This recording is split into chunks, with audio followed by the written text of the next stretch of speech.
This is Red Moon Role-Playing. Masks of Nyarlathotep, Session 3.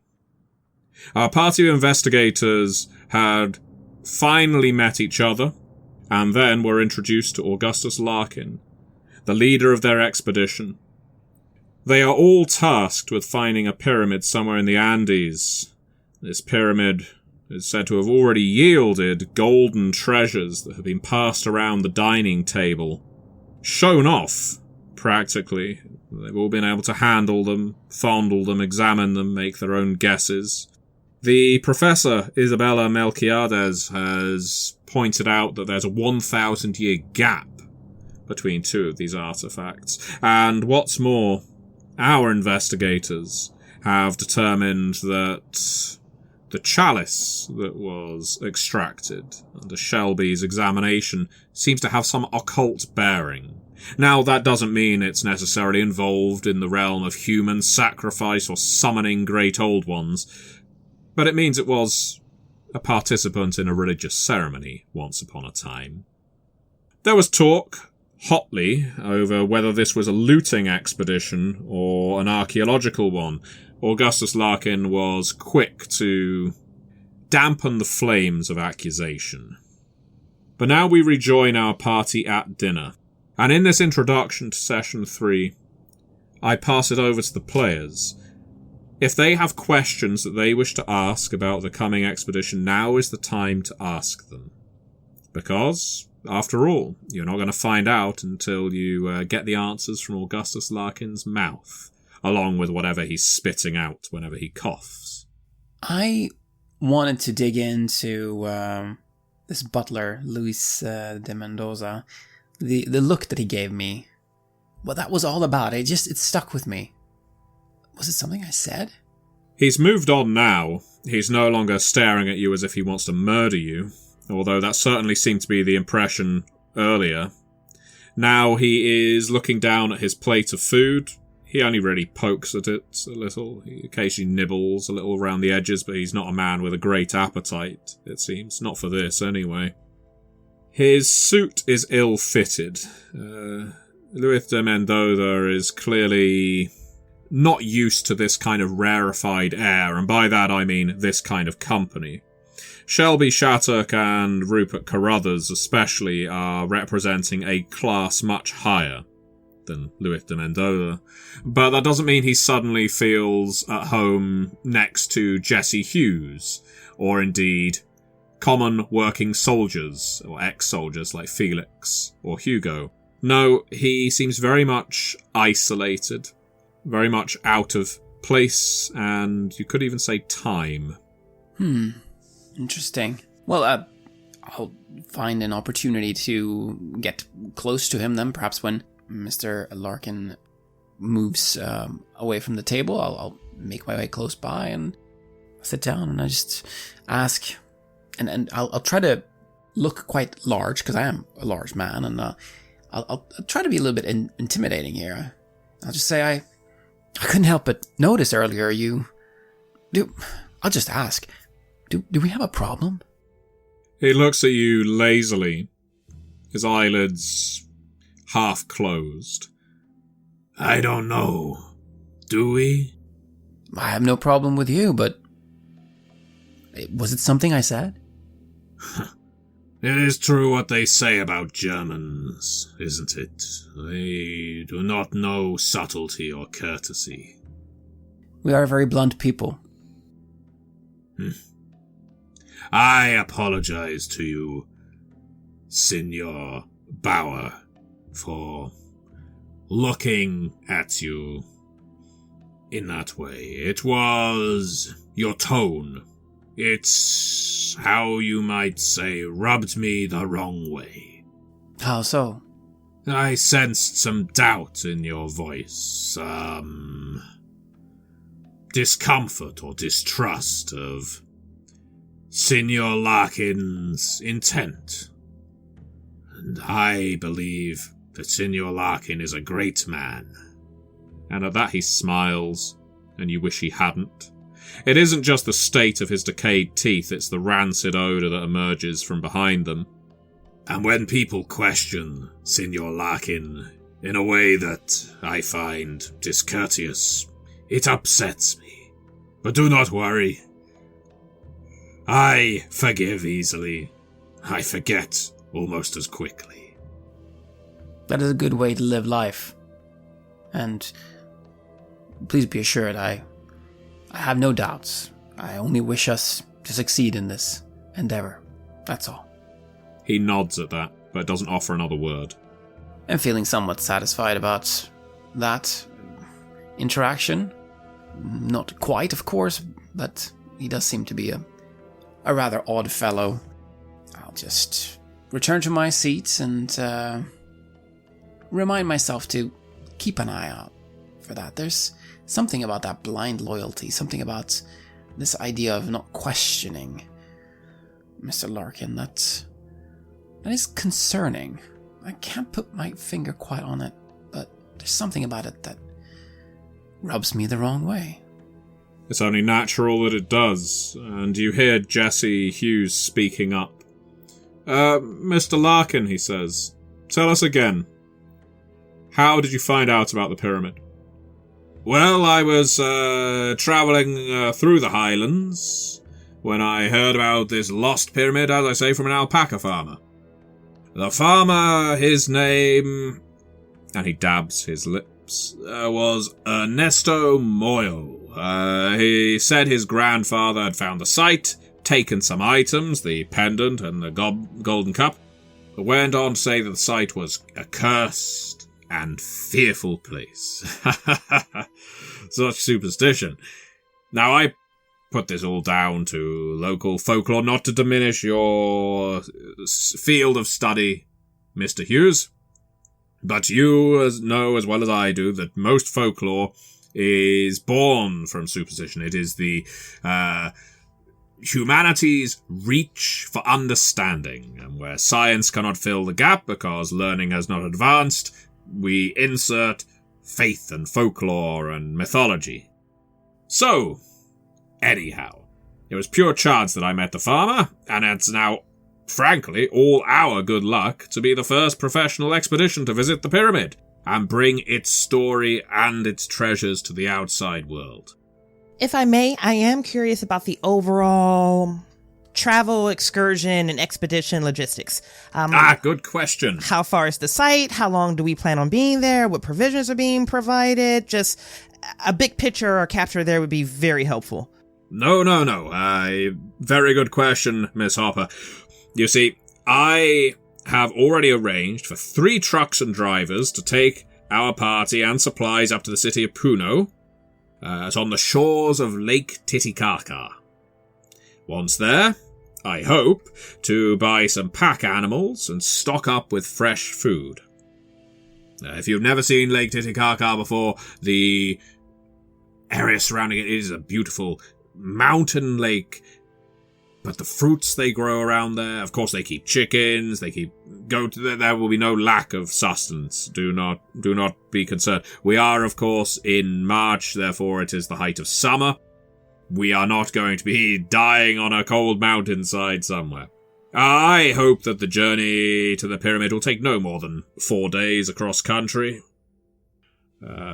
And I can supply anything that we need, but if you want to buy anything special, just let me know and I will reimburse you, providing you can produce receipts for me.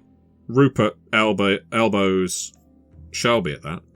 Well, I didn't expect that. I mean, what's the point in having a financier if he's going to pay for all of it? Well, wait and see. Wait till the check clears, as it were. I'm going to think back. Was I able to bring my revolver with me on this trip? Because I expected some danger, so it's good to be able to be prepared. Yes, you can have a firearm at your side. While in Europe at this time especially, the personal ownership of firearms is drastically dropping. In the Americas, both, quite the contrary. Certainly, although I've lived away from America for several years, there's still a certain comfort of having a firearm. But as people are talking to Larkin, I'm going to actually shift to try to see if I can sit next to Jesse, if he's amenable to that. I'll kind of stand by the chair and gesture towards it.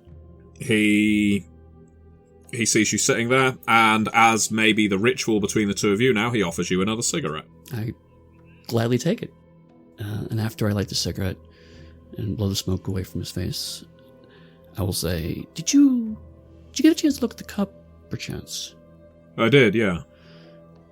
Am I right that's a Mystic's cup? I think so. I think it is. I think what's more, it's, And he looks at Larkin and De Mendoza, who are currently engaged in conversation with Madeline. Would the word incongruous be apt? That's what I was thinking as well. It seems like it's a bit like finding a car next to a Roman fort. Very well put, he says, taking a drag. And he, like your courtesy, blows away from your face. He says, my best guess is the pendant is something pre-Columbian. I wouldn't even necessarily say it's Peruvian. Oh, really? I mean, from around this area. I'm a student of folklore. I can't claim to know the entire world's folklore, but I know something about Incan and pre-Incan civilization. This doesn't smell Incan to me. The cup, fine. The pendant? Maybe Bolivian? Maybe further afield? Ooh. I mean, that's not to say it wouldn't be here through natural courses. It's the same as pottery gets found everywhere. It's how we trace where civilizations were, who moved where. Treasure, jewelry, and so on does the exact same thing. It's just rarer because, of course, people don't smash jewelry and leave it in ditches. I'm sure, and there was an empire here at one point as well, so they clearly would have moved around. Exactly. It's just, if that's the case, if it was being moved with a people, with a civilization, you would think it would show a little more wear and tear, wouldn't you? Oh, that is good. That's a good point. What was that? Says Larkin. Oh, nothing. We were just talking about America, back home. No, don't get me started on America. We won't. Thank you. I appreciate your time. It's just, I'm still just an amateur in these things, so it's really great to get validation from an expert of my initial concerns.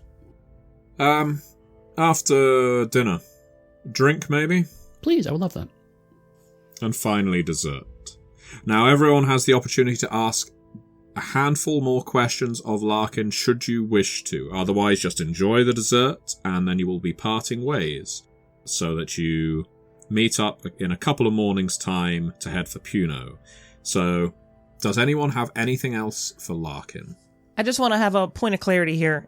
We are going to be traveling by truck 3 days to Puna. And then from there, we're going to be heading into these tunnels that leads to this pyramid, supposedly. That's pretty much the itinerary. Yeah, from there you'll be on foot. You haven't actually been given a map. You haven't been told what the terrain is going to be like and any natural hazards. Nothing like that. All you know is, trucks to Puno, and from there you will be on foot until you reach the pyramid. Okay, so apologies for the additional questions. I've just traveled a lot, and I know sometimes upfronting these questions can save a lot of confusion on the back end. My dear, I am here to answer your questions. I would hate for anyone to be venturing out with me ignorant.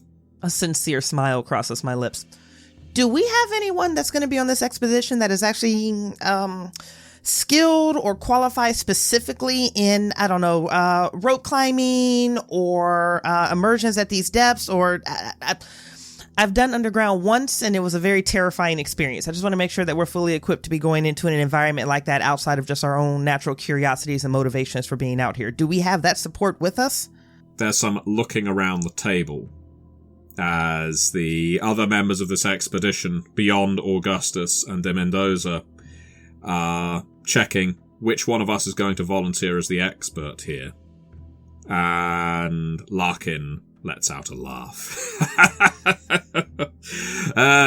Luis de Mendoza is a rock climber par excellence. He he is also something of a caver. Is that not right, Louis? See. We are in good hands with Senor de Mendoza. Do not worry about that. That is very encouraging to hear. Thank you. Senor de Mendoza, then if you would be so kind as to just lay out some preventative expectations that the others and myself should know when we are going into those type of environments. De Mendoza looks at Larkin. Larkin nods. He then looks back at you. We will be traveling with sufficient rope.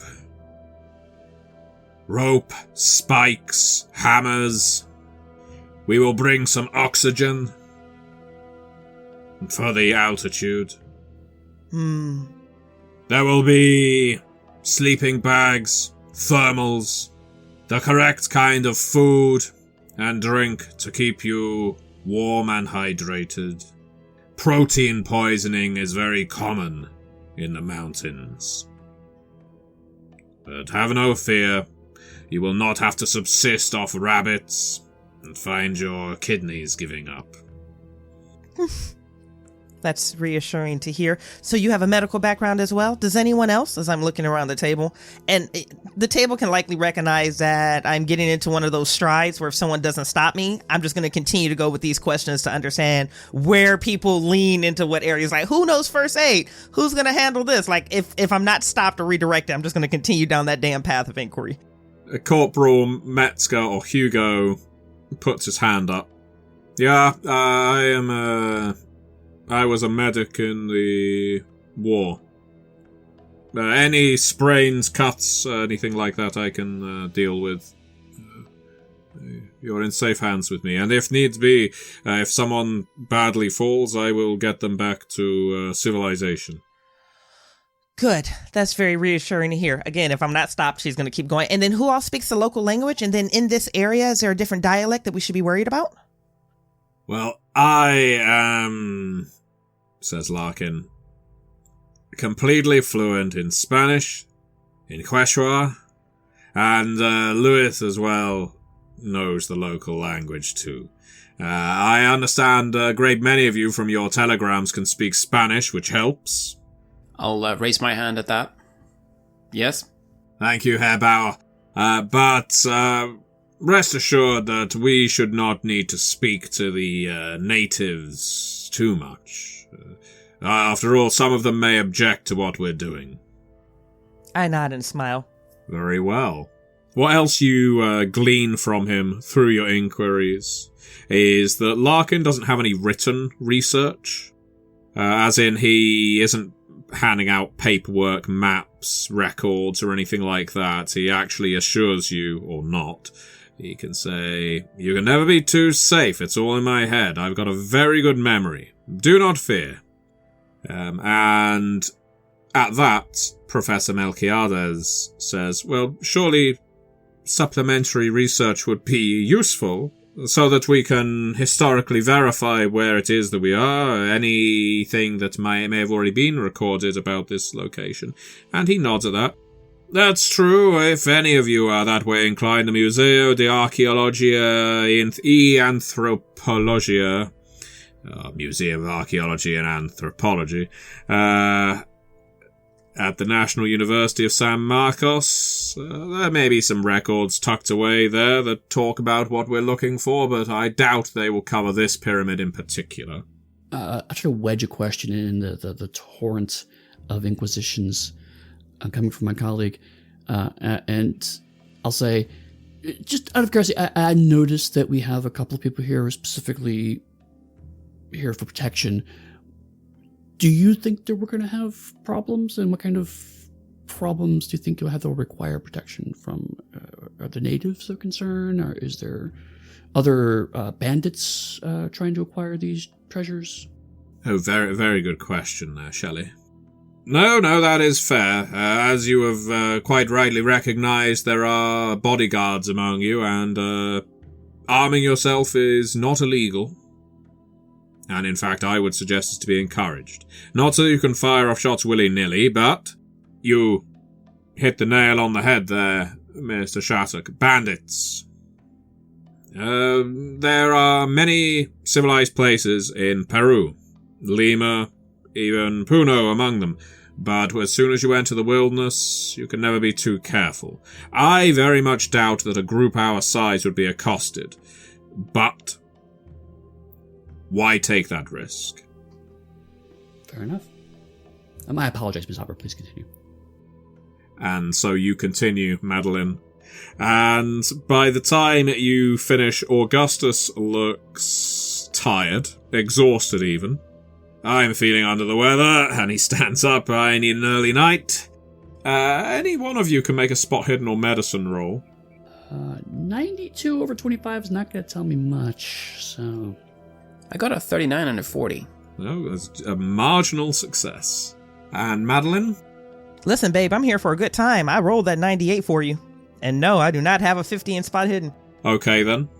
So, what you notice is counter to what Felix notices. How you voice that is up to you, Bridgett. But let it come up when you have drinks later, after Augustus is gone. Felix, you notice that Larkin, who didn't look particularly well when he first sat down for dinner, is looking considerably worse now. He's looking noticeably paler and sweatier, and his hands are trembling. You have seen this kind of thing before, Felix. It reminds you of opiate withdrawal. But Larkin says his goodbyes, and De Mendoza escorts him physically. Not as in he's frog marching him, but his arm is almost around him. Away from the restaurant, leaving the investigators who choose to do so to head to the bar. Professor Melquiades herself likewise retires. She says she's very tired. And Rupert says, now, don't mind me, Shelley, but I am going to see whether there's any interesting night spots. If we're not in Lima for very long, I'd like to see what they do for fun in this place. You scout ahead. I agreed to have drinks with somebody else. I was rather hoping you had. Bon voyage. I won't bring anyone back to our room. Please don't. So how about the rest of you? Are you sticking together with Jesse and Hugo? Absolutely. I need some more to drink anyways. Okay. And so you head to the bar to discuss the event that just occurred. You have, for all intents and purposes, been briefed about your upcoming journey. And it does sound like an adventure. It's, yes, unreliable in the extreme that you only have one person who seems to know the lay of the land and where you've got to go, what the dangers are that you might face. But there's also a lot of you. And there's a lot of knowledge, compartmentalized, admittedly, within this party. But Metzger's the first to say it. This stinks. I just laughed and take another sip of the drink. In which way, Hugo? Well, I will still do it, of course. It is better than sitting at home. I agree. And I have made all this journey all this way, but to not have a map? What if the Herr Larkin, who is clearly unwell, falls sick? What are we to do then? Are we just stranded in the wilderness? Maybe we could make our way back? Do we have to wait for him to get better? I happen to recognize some of the symptoms that he was exhibiting just now. I saw the same on some of the unfortunate, soldiers who got hooked on morphine after the war. And it reminded me a lot of that.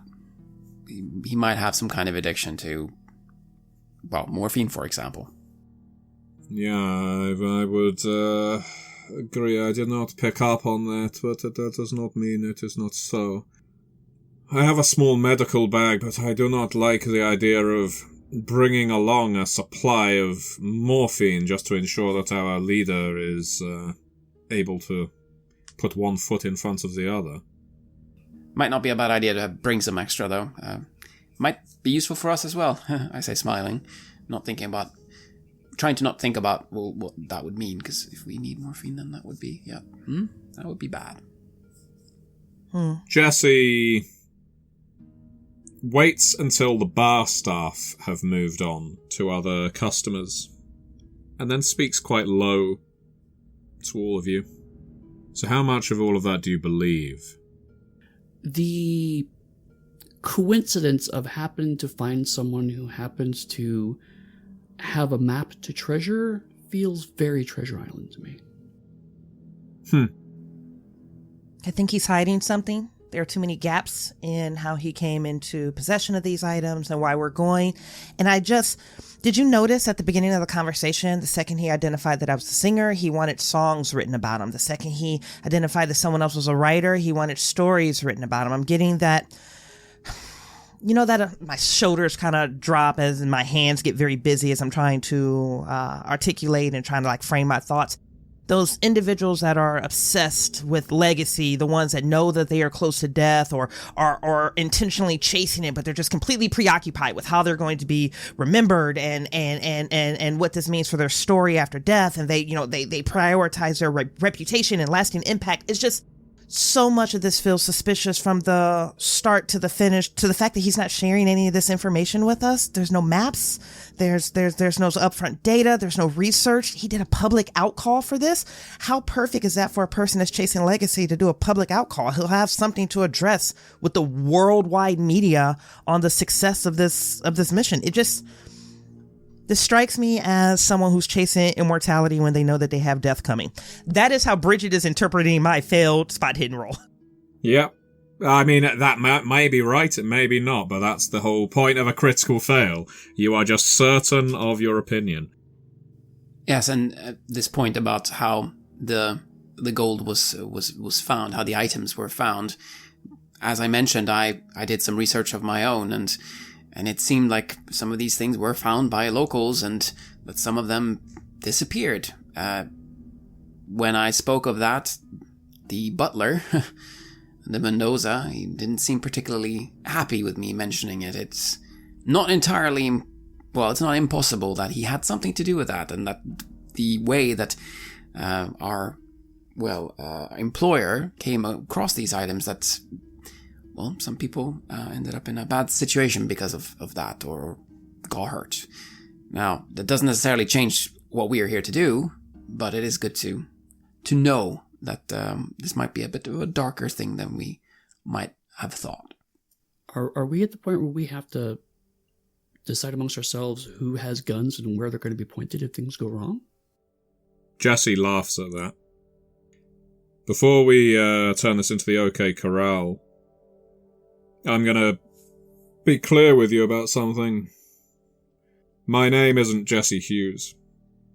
I'm very glad that all of you share my doubts, because otherwise I'd be having to occupy this identity. My name's Jackson Elias. I'm still something of a folklorist, but I research cultish organizations. I'll call them what they are. Cults. Groups who...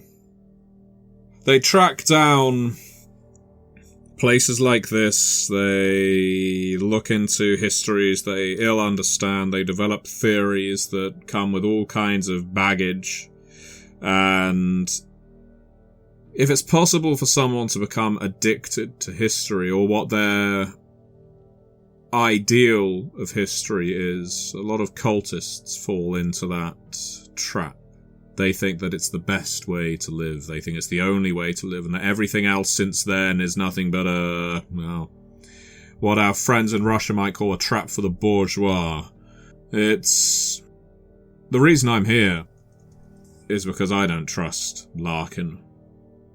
And the reason I'm adopting this name is because I don't think Larkin would trust me if he knew it. If he knew who I actually was. Because I've written about people like him before. And the things he does. Well, I appreciate this sudden revelation, obviously, and thank you for your trust. Look, I'm sorry I misled you for as long as I did. It doesn't bring me any pleasure to pull the wool over anyone's eyes. At least you got a few cigarettes out of it. So far, the cigarettes have been the most enjoyable part of this experience. Look, I'm not trying to tell you, any of you, that you've wasted your journey, and he addresses each of you as he says that. It's still something I've got to do, and I hope you do it with me, because... Listen. And he pulls a piece of paper out from his pocket, where Larkin is lacking in evidence. It seems Jackson Elias has it recorded, although this is just note paper that he has scrawled on. He clears his throat. Okay, so... What I've found out is Professor Nemesio Sanchez at the National University of San Marcos is interested in joining the expedition, but Larkin ignored the request to do so. Now that is interesting to me because it was through Sanchez that I was informed about all of this. I thought, why would Larkin not want Sanchez involved? A professor of the local area, someone who actually knows the history, surely that's the best person to be bringing along, not some, no disrespect to Professor Melquiades in her hotel room right now, but I probably wouldn't be bringing along an antiquarian from Madrid if there was an archaeologist from Lima on my doorstep. So Sanchez, who I've spoken to, believes he has some old documents and artifacts related to this site, the one that Larkin is taking us to. Somewhere at the university. It's an old building. And I'm due to visit him tomorrow. You're welcome to accompany me. I definitely would like to go, yeah. Well, here's issue number 2. And he stabs his notepaper with his finger. And it says, local rejection. And there's a list of names. So, when I first got here, I did some digging. I looked around. I tried to find out, okay, who else knows about this place? I think we visited the same bar, Mr. Bauer. I nod. Because apparently Larkin has tried to convince some of the locals in Puno to explore the pyramid.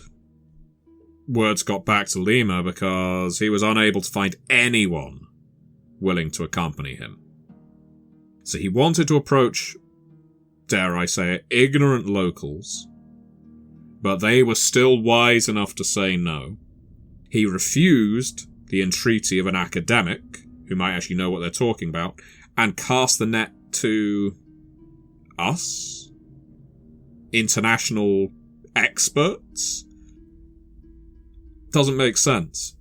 Do we know why the locals refused to assist? Is he right on the superstition surrounding this area has scared them away? Do we know? Oh, I think there's definitely a superstition about the area. And I don't know, I may be a student of cults and cultist activity, but I don't necessarily hold with the idea that they are magicians. Nevertheless, some of the folk around here do seem to think that. And it's enough to make them turn him away. They think that this pyramid is, well, center to a cult. I kept hearing the same word. Spanish. Harry-Siri. Harry-Siri?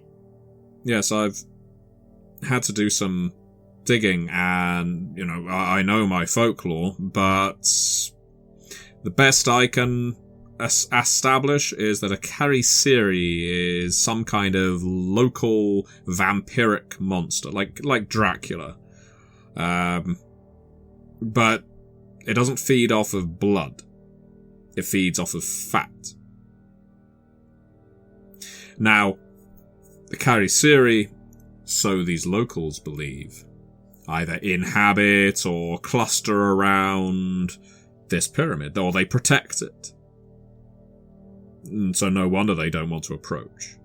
Now, do I believe there are fat-eating vampires out there? No. I'm sure it is an idea that has sprung up. Possibly, if there are, and I know you all asked a variation of this question, if there are natives who still believe in whatever was believed when this pyramid was built. And they want to silence people who look too deeply into it. I can very well see how some arranged murders could easily be interpreted as the work of some mythological monster. But they're probably something that could be looked into further. I mean, if there's a cult of the Karasiri or something of that like, finding out who's behind it, where they operate, what their agenda is, would be valuable information. Because let's not discount the possibility that Augustus Larkin could just be a blithering idiot, about to lead us all into calamity. Certainly, I don't want to rule out stupidity, but I don't know, there's an intentionality about all of this that doesn't sit right with me. Well stated. I agree. Well, like Madeline says, if he is ill, if he's dying like Felix has noticed, you won't believe how many of the cults I have researched form around that elusive draw of eternal life. Or at least the putting off of death. Hmm. I mean, he is clearly not a well man. Well, without life, what else matters, I guess? You'd do anything for that. Some would. That's true. So, I guess we should have our drinks and get some rest. We've only got a couple of days before we head out. I just want to be clear, he says, again, levelling his hand, stubbing his cigarette out in the ashtray. I'm not telling you all of this to enlist you, it's to give you fair warning. I'm not expecting you to do anything other than what you are here to do. Just be aware that I think that there's more going on than we're being told, and it sounds like you agree. I nod. I nod.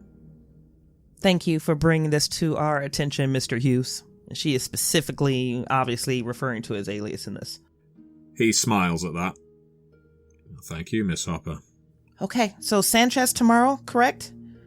Yeah, I intend to head to the archaeological department tomorrow. I can meet you in the hotel lobby if you want. That'd be perfect. I'm going to pick up some supplies if I can find some help here. Any of the local language speakers would be very much appreciated on that endeavor. I have a background in navigation, so if I have the right tools, I can at least get us mapped on our way out there, potentially on our way back. Just in the event that something happens, you can at least, and I kind of let that trail off because I don't want to go technically down that path, but she's a realist in this one. If something happens and I die, you can at least pull a map off of me and get some, terrain directionality. I'll be right with you to help with the language then. Mr. Hughes, I feel like we've built enough camaraderie that I feel like it could be a little, perhaps, brusque, but I think it's important to bring this fact up. If you're going to the university, to be blunt, would it be helpful to have a white man there with you? He smiles at that. To be honest, I'm a few shades too dark, and you're probably a few shades too light, so maybe together we might get somewhere. Fair enough. If you need my help, I'm happy to go with you. I appreciate it. I really do. I think, look, the way I see it, meeting up with Professor Sanchez and finding out what he's discovered is important. Getting supplies and finding out what we can from the locals is important. And the third thing, de Mendoza. I mean, I don't like this Larkin, but Luis de Mendoza, there's something about him that gives me the creeps. The way he reacted to Mr. Bauer certainly has me concerned. Agreed. Oh, yes. Someone, if you're prepared to take the risk, and again, he does that thing where he looks at each of you in turn, giving everyone time to think it over. They're staying at the Hotel España. That's where we're meeting before we head off. So, I think it's, if any of you are inclined, worth trying to find out what you can about them. Now, that does raise the question for you, Shelby. What was Di Mendoza doing at your hotel, if he's staying at the Hotel España? Well, let's, if we're going to meet first thing tomorrow morning, we'll have our trip, and then when we get back, I can maybe poke around. Or we can reconnect and see who's available and collect information before we look into that.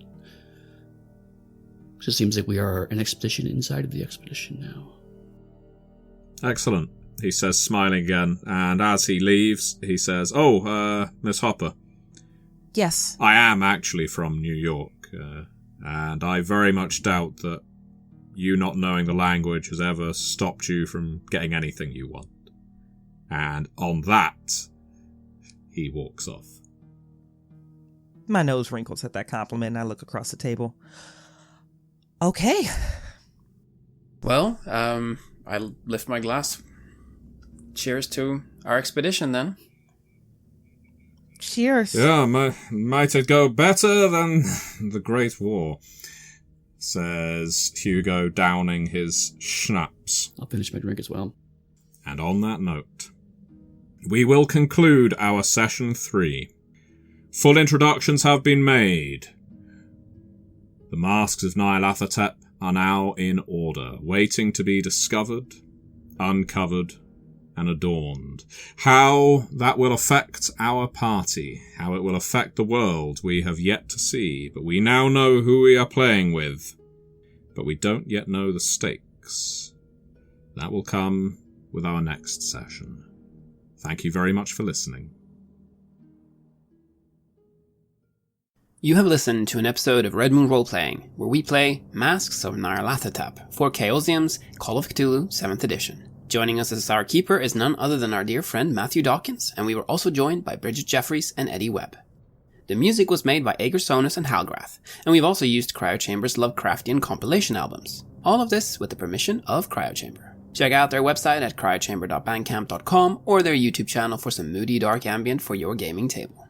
We would like to give massive thanks to our champions of the Red Moon: Martin Heuschober, Simon Cooper, Julia, Camilla, Bob Lange, Cameron, Graham Barey, Doug Thomson, Lily, Maciej, Black Templar, Dennis Sadecki, and Leonhardt for their generous support. And you would of course also like to thank all of our other patrons.